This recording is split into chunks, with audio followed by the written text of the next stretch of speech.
नमस्कार। जय लक्ष्मी नारायण।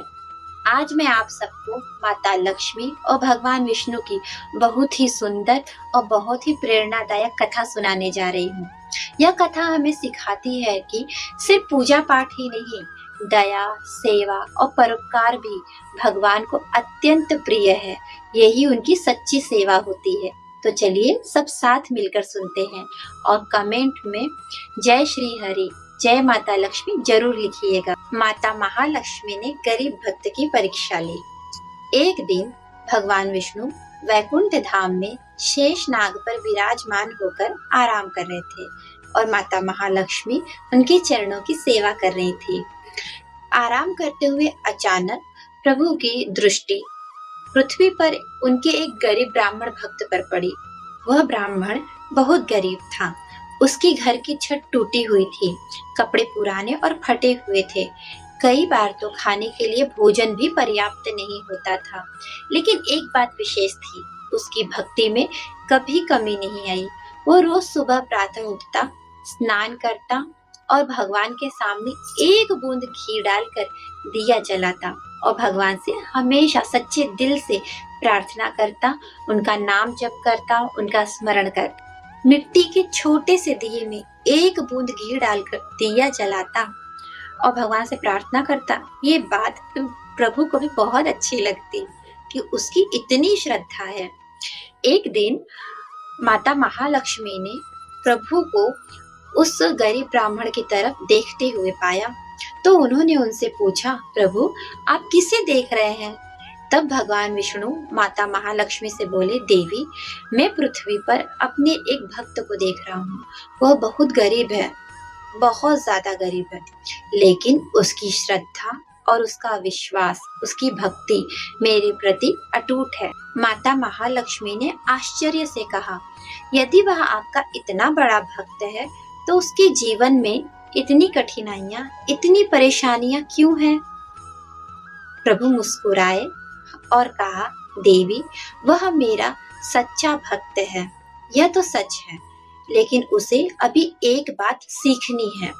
वह भगवान से प्रेम तो बहुत करता है, पर उसे अभी यह समझना है कि जरूरतमंदों की सेवा भी भगवान की ही सेवा है।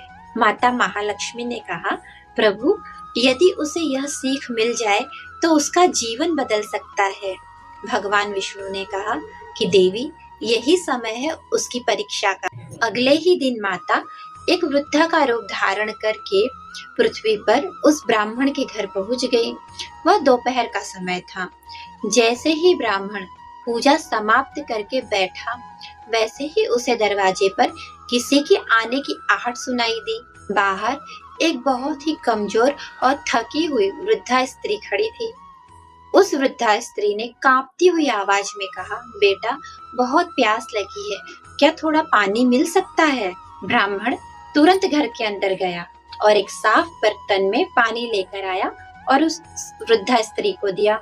वृद्धा स्त्री ने पानी पिया और फिर उस ब्राह्मण से कहा, बेटा कई दिनों से भूखी हूँ, क्या कुछ खाने के लिए मिलेगा? ब्राह्मण एक क्षण के लिए सोच में पड़ गया, क्योंकि घर में उतना ही भोजन था जिससे उसका और उसकी पत्नी का गुजारा हो सके। उसने अपनी पत्नी को बुलाया और सारी बात बता दी। पत्नी मुस्कुराई और बोली कि भगवान ने हमारे द्वार पर अगर किसी को भेजा है तो उसे हम खाली कैसे लौटा सकते हैं? जो भोजन है वह उन्हें दे दीजिए, भगवान स्वयं हमारी चिंता करेंगे।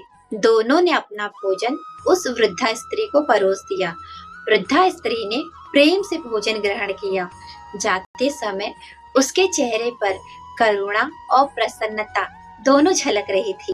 वृद्धा ने कहा, आज तुम दोनों ने बहुत बड़ा पुण्य किया है। ब्राह्मण ने कहा, माता यह तो हमारा कर्तव्य था। वृद्धा मुस्कुराई और वहां से चली गई। अगली सुबह से धीरे धीरे ब्राह्मण के जीवन में परिवर्तन आने लगा। उसकी सूखी भूमि पर फसल लहराने लगी थी, उसकी खेती अच्छी होने लगी थी। समाज में लोगों के बीच उसे सम्मान मिलने लगा था, उसका सम्मान बढ़ गया था।